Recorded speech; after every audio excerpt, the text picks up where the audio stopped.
بہت شوق ہے نا تمہیں اپنی شہری تہذیب پر؟ سنا ہے لندن کی تتلیوں کو ناچنا بہت اچھا آتا ہے۔ حیدر خانزادہ کی آواز کمرے کی گہری باری خاموشی میں ایک زہریلی تیر کی طرح پیوست ہوئی۔ اس کا لہجہ سپاٹ تھا، لیکن ہر لفظ طنز اور حقارت کے ذہن میں بوجھا ہوا تھا۔ زارا جس کے غیر متوقع اور وحشیانہ جھٹکے سے کمرے کے بیچ میں لڑکھڑا رہی تھی، نے اپنے زخمی کلائی کو تھام لیا۔ اس کی کلائی میں بڑی کانچ کی نازک چوڑیاں ٹوٹ کر کرچی کرچی ہو چکی تھی، اور اس کا شیشہ ان کی نرم و نازک جلد میں اس کا اتر چکا تھا، جس سے خون کے ننھے ننھے قطرے ابل رہے تھے۔ لیکن اسے اس وقت جسمانی تکلیف سے زیادہ حیدر کی آنکھوں میں دہکتی سرد آگ سے وحشت محسوس ہو رہی تھی۔ یہ وہ آنکھیں تھی جن میں کوئی جذبہ نہیں تھا، نہ غصہ نہ رحم، بس ایک بے رحم سرد حکمرانی کا تاثر تھا جو اس کی روح تک کو لرزا رہا تھا۔ حیدر دھیرے سے اپنی جگہ سے اٹھا۔ اس کے وجود سے ایک ایسی ہیبت ٹپک رہی تھی جو کمرے کی فضا کو مزید بھوچل بنا رہی تھی۔ وہ کسی شکاری کی طرح پرسکون قدموں سے اس کی طرف بڑھا۔ اس کے ہر قدم کے ساتھ اس کا دل حلق میں آ رہا تھا۔ تو پھر ناچو، میرے لیے ناچو، اس جاہل اور گوار شور کے لیے ناچو جس کا تم روز اپنی پڑھی لکھی سہیلیوں کے سامنے مذاق اڑاتی ہو۔ ہر لفظ ایک کوڑے کی طرح اس کے مغرور اور پر اعتماد وجود پر برس رہا تھا۔ اس کی آنکھوں کے سامنے اندھیرا چھا گیا۔ وہ ذلت امیز ناقابل تصور لمحے تک کیسے پہنچی؟ اس کی کہانی اس کی روشن اور خوابوں سے بڑی دنیا صرف چند ماہ قبل تک کتنی مختلف تھی۔ اس کی کہانی چند ماہ قبل شروع ہوئی تھی، جب اس کی دنیا میں آزادی، کامیابی اور خوابوں کے بے شمار رنگ بھرے تھے۔ لاہور ایئرپورٹ کا بین الاقوامی لاؤنج لوگوں کی ہجوم سے بھرا ہوا تھا، لیکن کمال احمد اور ان کی بیوی سائمہ کی نظریں کسی اور کو نہیں، صرف ایگزسٹ ڈور پر جمی تھی۔ ان کے چہرے پر انتظار کی بے چینی اور امید کی چمک تھی۔ جیسے ہی 22 سالہ زارا مغرور لباس میں ملبوس پر اعتماد انداز میں اپنی ٹرالی بیگ کھینچتی ہوئی باہر نکلی، ان کے چہرے پر فخر اور بے پناہ محبت کی روشنی پھیل گئی۔ وہ ان کا غرور تھی، ان کی اکلوتی اولاد، ان کی کائنات کا منظر، ان کی بیٹی۔ سائمہ نے آگے بڑھ کر اسے اپنی باہوں میں بھر لیا۔ ان کی آنکھوں میں سے خوشی کے آنسو رواں تھے۔ ویلکم ہوم مائی اسٹار، کمال احمد نے اپنی اکلوتی بیٹی کے سر پر ہاتھ پھیرتے ہوئے کہا۔ وہ شہر کے ایک نامور اور کامیاب بزنس مین تھے، اور ان کا سب سے بڑا سامان ان کا سرمایہ تھا۔ مام، ڈیڈ، میں نے آپ لوگوں کو بہت یاد کیا۔ اس کی آواز خوشی اور تھکاوٹ سے بڑی ہوئی تھی۔ وہ 4 سال بعد لندن کی ایک معتبر یونیورسٹی سے بزنس مینجمنٹ کی ڈگری مکمل کر کے لوٹی تھی۔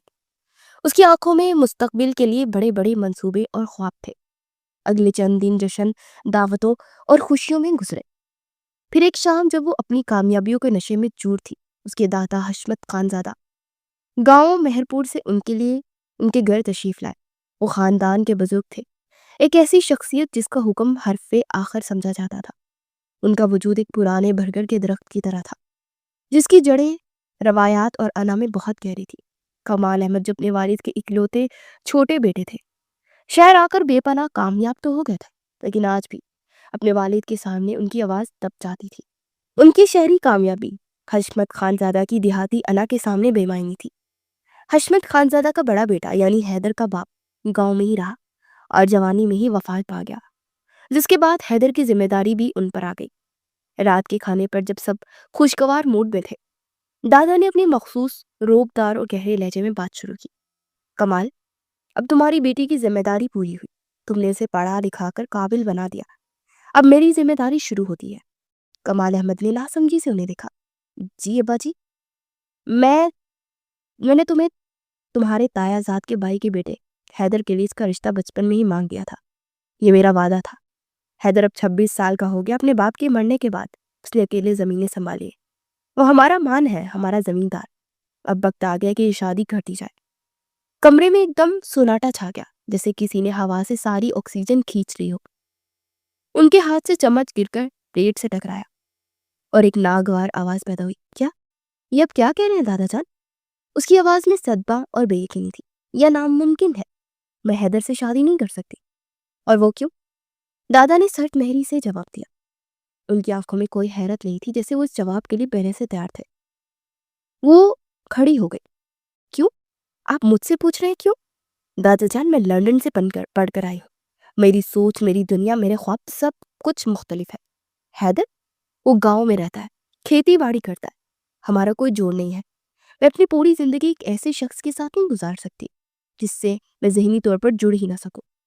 سائمہ نے اپنی بیٹی کا ہاتھ تھام کر اسے بٹھانے کی کوشش کی، آرام سے، پھر ملتجی لہجے سے اپنے سسر کی طرف دیکھا۔ ابا جی، اس کی بھی بچی ہے، اس کے کہنے کا مطلب یہ نہیں ہے، اسے بولنے دو۔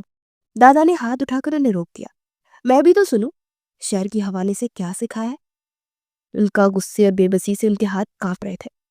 دادا جان، یہ ہوا کی بات نہیں ہے، حقیقت کی بات ہے۔ آپ بھی ایک پرانے فرسودہ وعدے کے لیے میری زندگی برباد نہیں کر سکتے۔ کسی جاہل گوار سے شادی کر کے اپنی ڈگریاں کو میں ضائع نہیں کر سکتی۔ زبان سنبھال کر بات کرو لڑکی، دادا پہلی بار گرجے۔ جسے تم جاہل کہہ رہے ہو اپنی زمین کی زبان اور اس کی عزت تم سے بہتر سمجھتا ہے، اور رہی بات وعدے کی تو خان زادہ اپنی زبان سے پھرتے نہیں ہیں۔ کمال احمد نے ہمت کے ساتھ کہا، ابا جی، اس کی بات میں وزن ہے، زمانہ بدل گیا ہے، آپ حیدر کے لیے کوئی اور پڑھی لکھی لڑکی دیکھ لیں، گاؤں میں بھی اب۔ چپ کرو کمال، دادا نے اپنے بیٹے کو جھڑک دیا، کہ شہر آ کر تم اپنی جڑیں بھول گئے ہو؟ کہ اس باپ کی زبان کی کوئی قیمت نہیں جس نے تمہیں اس قابل بنایا؟ اگر یہ شادی نہیں ہوئی تو سمجھ لو کہ آج سے تمہارا باپ تمہارے لیے مر گیا۔ یہ ایک سیدھا سادہ بے رحم الٹیمیٹم تھا۔ اس کے اپنے باپ کی طرف انہوں نے دیکھا جن کی آنکھیں جھک چکی تھی، اس نے اپنی ماں کی طرف دیکھا جن کی آنکھوں میں آنسو و بے بسی تھی۔ وہ ایک لمحے میں سمجھ گئی کہ اس جنگ میں اکیلی ہے۔ اس کے والدین کی محبت اور حمایت دادا کی انا اور روایت کے سامنے ریت کی دیوار ثابت ہوئی تھی۔ وہ روتی ہوئی اپنے کمرے میں بھاگ گئی۔ رات بھر وہ اپنے والدین سے لڑتی رہی، چیختی رہی، منتیں کرتی رہی، کیوں نہیں بولے آپ لوگ؟ کیوں مجھے اس جہنم میں دھکیل دی؟ سائمہ نے روتے ہوئے کہا، بیٹا، ہم ان کے سامنے نہیں بول سکتے، وہ ہمارے بزرگ ہیں، ان کا وعدہ ہماری زندگیوں سے زیادہ اہم ہے۔ تو میری زندگی، اس کی کوئی قیمت نہیں؟ میرے خوابوں کی کوئی اہمیت نہیں؟ اسے اپنے سوالوں کا کوئی جواب نہیں ملا۔ اگلے دن دادا نے گاؤں فون کر کے شادی کی تاریخ پکی کر دی، اور ایک ہفتے کے بعد کی تاریخ مقرر ہوئی۔ اس کے خود کو کمرے میں اس نے بند کر لیا تھا، لیکن کوئی اس کی بغاوت کو خاتے میں نہ لایا۔ اسے احساس ہو گیا تھا کہ وہ ایک ایسے پنجرے میں قید ہو چکی ہے جسے خاندانی وقار اور وعدے کا نام دیا گیا تھا۔ اس نے اپنی ڈگری کو دیکھا جو دیوار پر لگی تھی، وہ کاغذ کا ٹکڑا اس وقت اسے اپنی بے بسی پر تانے دیتا محسوس ہو رہا تھا۔ اسے معلوم نہیں تھا کہ یہ تو قید ابھی شروع ہوئی تھی، اصل پنجرہ تو مہر پور میں حیدر خانزادہ کی حویلی میں اس کا منتظر تھا، ایک ایسا پنجرہ جہاں اس کی انا کو روز روندا جانا تھا۔ شادی کی روایتی رسمیں ان کے لیے کسی اذیت ناک ڈرامے کی طرح تھی۔ ہر رسم، ہر رواج اس کے وجود پر ایک نئے توق کی طرح ڈالا جا رہا تھا۔ مایوں کی ہلدی سے اپنے وجود پر ایک پیلا داغ لگی، مہندی کے ہرے رنگ میں اسے اپنے مستقبل کی تاریکی نظر آئی۔ ڈھولک کی تھاپ اس کے سر پر ہتھوڑوں کی طرح برس رہی تھی، اور عورتوں کے گیت اسے اپنے مستقبل کا نوحہ لگ رہے تھے۔ اس نے سرخ جوڑے میں ملبوس اپنے عکس کو آئینے میں دیکھا، آنکھوں میں کاجل کے ساتھ ساتھ گہری وحشت اور بے بسی پھیلی ہوئی تھی۔ وہ دلہن نہیں، ایک قیدی لگ رہی تھی جسے سزائے موت کے لیے تیار کیا گیا ہو۔ رخصتی کا لمحہ آیا تو اپنے والدین کے گلے لگ گئی اور پوٹ پوٹ کے رو پڑی۔ لاہور سے مہرپور تک کا سفر کئی گھنٹوں پر محیط تھا، لیکن اس پورے راستے میں ان کے درمیان ایک لفظ کا بھی تبادلہ نہیں ہوا۔ وہ باہر اندھیرے کو گھورتی رہی، اس کا دل و دماغ ماضی کی حسین یادوں اور مستقبل کے خوفناک اندیشوں کے درمیان بھٹک رہا تھا۔ حیدر خاموشی سے ڈرائیو کرتا رہا، اس کا اسپاٹ چہرہ کسی بھی جذبے سے عاری تھا۔ جب وہ حویلی پہنچے تو وہاں جشن کا سما تھا، گاؤں کی عورتوں نے اسے گھیر لیا تھا۔ روایتی رسموں کا ایک نا ختم ہونے والا سلسلہ شروع ہو گیا۔ وہ ایک بے جان گڑیا کی طرح سب کچھ کرتی رہی، اس کا دماغ معاف ہو چکا تھا۔ آخر کار تمام رسموں کے بعد اسے حیدر کے کمرے میں پہنچا دیا گیا۔ کمرہ بڑا اور ہوادار تھا، پرانے طرز کے بھاری فرنیچر سے سجا ہوا، ہر چیز صاف ستھری اور سلیقے سے رکھی تھی، لیکن اس کو اس میں اپنا دم گھٹتا ہوا محسوس ہو رہا تھا۔ کچھ دیر بعد حیدر کمرے میں داخل ہوا۔ اس نے اپنی شیروانی اتار دی اور سادہ شلوار قمیض میں ملبوس تھا۔ اس نے دروازہ بند کیا اور لمحے کے لیے اس کو دیکھا جو گھونگھٹ نکالے بیٹھ کے کونے میں سہمی ہوئی بیٹھی تھی۔ حیدر نے گہرا سانس لیا اور دھیرے سے بولا، پانی پیو گی؟ اس کی آواز سنتے ہی اس کے اندر مہینوں سے دبا ہوا لاوا پھٹ پڑا۔ اس نے جھٹکے سے اپنا گھونگھٹ پیچھے کیا اور نفرت بھری نظروں سے اسے دیکھا۔ مجھ سے بات کرنے کی ہمت مت کرنا۔ اس کی آواز زہریلی تھی، اور یہ ہمدردی جتانے کا ڈرامہ بھی مت کرو۔ حیدر اس کی اس اچانک حملے پر ایک لمحے کو رکا، اس کے چہرے پر حیرت کا کوئی تاثر نہ آیا. اس کا اپنی جگہ سے وہ کھڑی ہو گئی تھی. یہ شادی میری مرضی کے خلاف ہوئی ہے. یہ ایک زبردستی ایک سزا ہے جو مجھے تمہارے جیسے شخص کے ساتھ باندھ کر دی گئی ہے. تمہیں کیا لگا تھا کہ میں چپ چاپ اسے اپنی قسمت سمجھ کر قبول کر لوں گی اور تمہیں اپنا شوہر مان لوں گی؟ اس نے حقارت سے حیدر کو سر سے پاؤں تک دیکھا. کبھی اپنا اور میرا موازنہ کیا ہے؟ میں لندن سے بزنس مینجمنٹ کی ڈگری لے کر آئی ہوں، اور تم نے ان کھیتوں اور مٹی کے ڈھیروں کے علاوہ زندگی میں دیکھا ہے کیا ہے؟ اس کی آواز بلند ہوتی جا رہی تھی. آنکھوں میں تکبر اور نفرت کی آگ بھڑک رہی تھی. تم ایک جاہل گوار انسان ہو. تمہیں اور میری دنیا میں کوئی چیز مشترک نہیں ہے. تم میرے قابل نہیں ہو. مجھے شرم آتی ہے کہ مجھے اپنے نام تمہارے نام کے ساتھ جوڑنا پڑ رہا ہے. تم اور تمہارا یہ گاؤں، تمہارے یہ پرانے رسم و رواج، سب میرے لیے ایک قید خانے کی طرح ہے.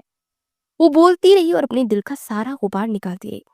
یہ سوچ کر کہ اس کی باتیں سن کر حیدر تل ملا اٹھے گا، غصہ کرے گا، چیخے گا، لیکن ایسا کچھ نہیں ہوا. حیدر خانزادہ مکمل خاموشی سے اس کی ایک ایک بات سنتا رہا. اس کے چہرے کے تاثرات سخت ہوتے گئے، آنکھوں کی سرتی گہری ہوتی گئی. جب وہ بول کر تھک گئی اور اس کی سانس پھولنے لگی تو کمرے میں خوفناک خاموشی چھا گئی. حیدر نے چند لمحوں بعد اپنی خاموشی توڑی. اس کی آواز اب پہلے سے زیادہ سرد اور گہری تھی. بول لیا تم نے؟ اس نے سکون سے پوچھا. اپنے دل کی ساری بڑاس نکال لی؟ اپنی تعلیم کا سارا غرور بیان کر دیا؟ وہ دھیرے سے چلتا ہوا اس کے قریب آیا اور غیر ارادی طور پر ایک قدم پیچھے وہ ہٹ گئے. اب میری بات سنو. حیدر کی آنکھوں میں ایک عجیب سی چمک تھی جو اس کو خوفزدہ کر گئی. تم نے ٹھیک کہا، ہماری دنیاؤں میں بہت فرق ہے، لیکن اب تمہاری دنیا یہی ہے. یہ کمرہ، یہ حویلی، یہ گاؤں، اور اس دنیا کا اصول میری مرضی سے چلے گا. اس نے الماری سے ایک تکیہ اور چادر نکالی. تمہیں یہ رشتہ قبول ہو یا نہ ہو، اس سے مجھے کوئی فرق نہیں پڑتا، لیکن جب تک تم اس گھر کی چھت کے نیچے ہو تم میری عزت ہو، اور میں اپنی عزت کو نیلام کرنا پسند نہیں کرتا. آج کے بعد تم اپنی زبان صرف تب کھولو گی جب تم سے کچھ پوچھا جائے. یہ کہہ کر وہ پلٹا اور اپنے کمرے میں رکھے کاؤچ کی طرف بڑھ گیا. اس نے آرام سے اپنی چادر بچھائی اور لیٹ گیا.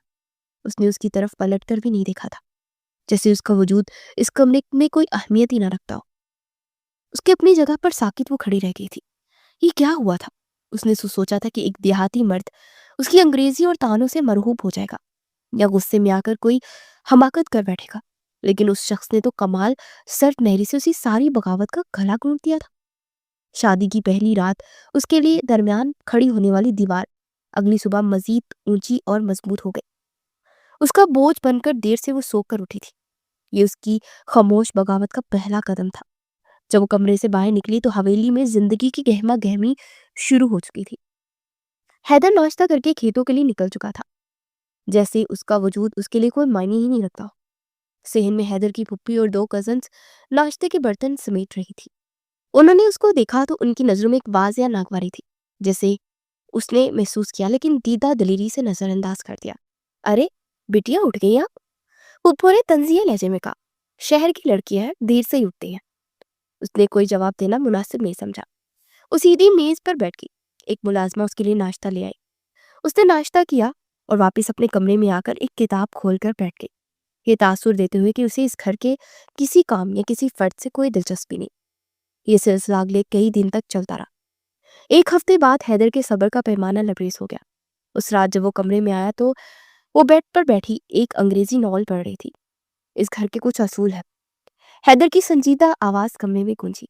اس نے کتاب سے نظریں ہٹائے بغیر کہا، ہوں گے، مجھے ان سے کیا لینا دینا. حیدر نے آگے بڑھ کر اس کے ہاتھ سے کتاب چھین لی اور ایک طرف رکھ دی. لینا دینا ہے، وہ سرد لہجے میں بولا. جب تک تم اس گھر میں ہو تمہیں ان اصولوں پر چلنا ہوگا. یہاں عورتیں وقت پر اٹھتی ہیں اور گھر کے کاموں میں ہاتھ بٹاتی ہیں. وہ غصے سے کھڑی ہو گئی. دیکھو، میں تمہارے گھر کی نوکرانی بننے نہیں آئی ہوں. میں نے بزنس مینجمنٹ کی ڈگری لی ہے، برتن مانجنے اور روٹیاں پکانے کے لیے نہیں. اس نے حقارت سے حیدر کی طرف دیکھا. تم لوگ صبح سے شام تک یہی کرتے ہو نا؟ اٹھو، کھیتوں میں کام کرو، کھانا کھاؤ اور سو جاؤ. کوئی ذہنی مشغلہ نہیں، کوئی فکری بحث نہیں. کتنی بے معنی اور جانوروں جیسی زندگی ہے یہ. اس بار اس کے الفاظ سیدھا نشانے پر لگے تھے. حیدر کی آنکھوں میں ایک لمحے کے لیے غصے کی لہر دوڑی، لیکن اس نے فوراً اس پر قابو پا لیا۔ ہمارے لیے اپنی زمین پر محنت کرنا عبادت ہے زارا، یہ بے معنی کام نہیں، زندگی کی بنیاد ہے۔ اس کا لہجہ سپاٹ تھا، اور تم کام کرو یا نہ کرو، لیکن کل سے تم ناشتے کی میز پر سب کے سامنے موجود ہوگی۔ اس گھر کی روایت کا احترام تمہیں کرنا ہی ہوگا، اور اگر میں نے نہ کیا تو، اس نے اسے چیلنج کیا، تو تم میرا وہ روپ دیکھو گی جو تم دیکھنا نہیں چاہو گی۔ یہ کہہ کر وہ خاموش ہو گیا۔ اس کی دھمکی میں چھپی سنجیدگی اس کے دل میں خوف کی ایک لہر دہرا گئی۔ یہ انا کی جنگ کا آغاز تھا۔ اس نے حیدر کو نیچا دکھانے کے لیے نئے طریقے ڈھونڈ لیے تھے۔ وہ جان بوجھ کر اس کے خاندان والوں کے سامنے ایسی باتیں کرتی جو ان کی سمجھ سے بالتر تھی۔ ایک دن دوپہر کے کھانے پر حویلی میں کچھ مہمان آئے ہوئے تھے جو گاؤں کے معزز لوگ تھے۔ بات چیت فصلوں اور موسم کی ہو رہی تھی۔ حیدر کے چچا گاؤں کی زرعی پیداوار بڑھانے کے حوالے سے بات کر رہے تھے۔ حیدر نے کچھ مشورے دیے تو ان کو فوراً بیچ میں بول پڑی وہ۔ اس کے ہونٹوں پر ایک طنزیہ مسکراہٹ تھی۔